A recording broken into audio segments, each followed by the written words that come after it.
amazing would worship be? How much deeper could we go? What would it be like? How much of God's presence, even more, could we consume in these times of corporate gathering? It blows my mind to think about how that could be.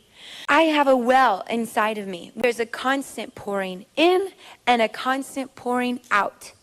And whatever I got to do to keep that well filled, you go to a conference and you get revved up, you get refreshed, you get renewed, you get something restored in you. Something gets jolted awake and you come home and you're like, all right. And this is what happens. We all do this all the time. Like I remember so many times just even coming into worship and going, why? I started getting this revelation like, oh, this connection. Where is it going in my week? What's happening to that? This is in this reformation that we are in, this progressing revival that we don't want to end. We don't want this to be something that ages from now, they're going back then in that revival. But it's this thing that is constantly growing. Worship has a place in that. And worship has to grow. It has to change. It has to move forward and progress. This is what happens to us.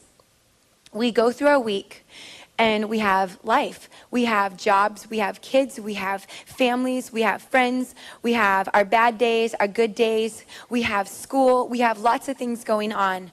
And then we come to church on Sunday and we say, okay, pastor, okay, worship team, get me connected again.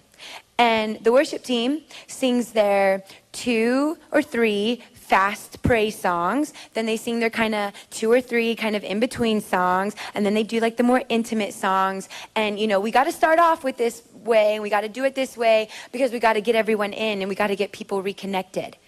You guys know what I'm talking about? I want you guys to think about something. Those are expressions of worship.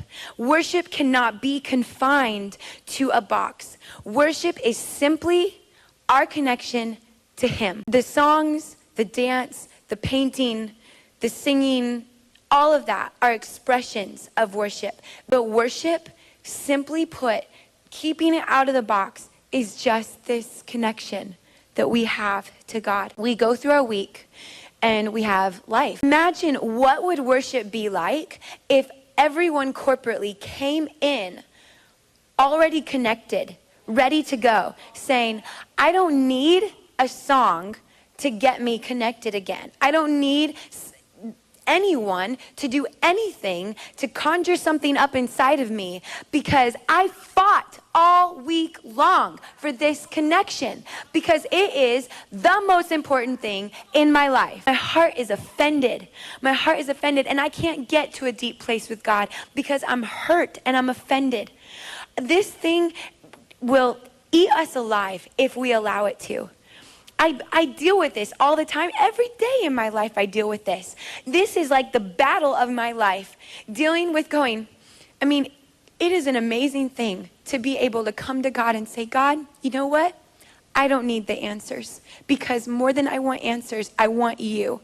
I want you more than I want answers.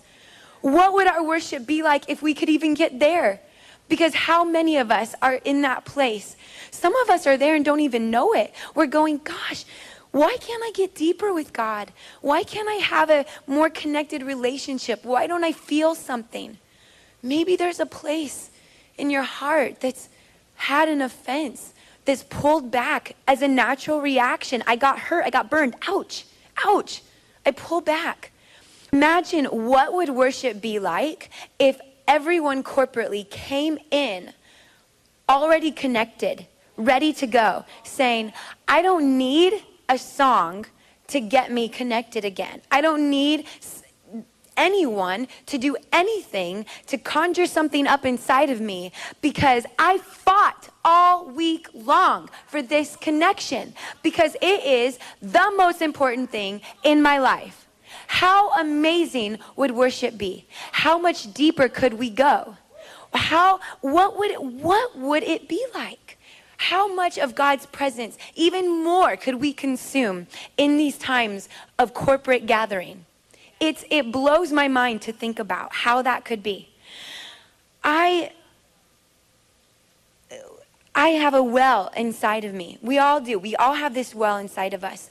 It is our job and our responsibility to keep it full. Full does not equal to the rim. Full equals overflowing. There's a constant pouring in and a constant pouring out. And whatever I got to do to keep that well filled, I'll tell you right now, there's probably not a day that doesn't go by in my life that this ugly thing dares to pop its head up against me, and I have to chop that head off again and keep that thing down. This thing that says, but why did that stuff happen? God, where were you? You're God, and you're so big. And these things that happened to me, these traumatic things, these hurtful things, where were you? Why couldn't you stop those things from happening? You, God, in all your power, the creator of all the universe, who holds the earth in his hand, why did those things happen? And when I don't get my answers, I go, you don't get all of me. And I am withholding my heart and withholding my worship. And I might worship you like this much, but you're not really going to get a passionate, alive, laying it all out, all my worship, because I want answers. My heart is offended. My heart is offended, and I can't get to a deep place with God because I'm hurt and I'm offended. This thing will eat us alive if we allow it to. What's happening to that? What's happening? And keeping that connection alive. This is what it looks like. At any moment, I can go to the grocery store and I can be standing in line and I can stop, boom, what I'm doing right there, and I can worship Jesus with all that is within me, with all the passion inside of me, right then and there, because this connection is alive. It is alive. It is connected. And I don't have to go and try and get any songs or whatever. I don't go, oh, excuse me, is there anyone here in the grocery store that can play a song for me right now? I just feel a need to worship, and I need you to kind of work something up in me.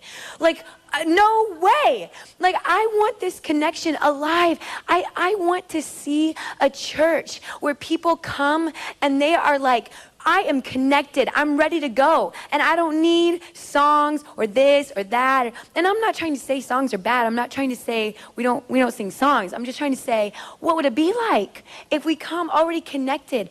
That at the very start, bam, we're there. We're in his presence because we know how to get there. We know how to be in his presence. We're familiar with this connection.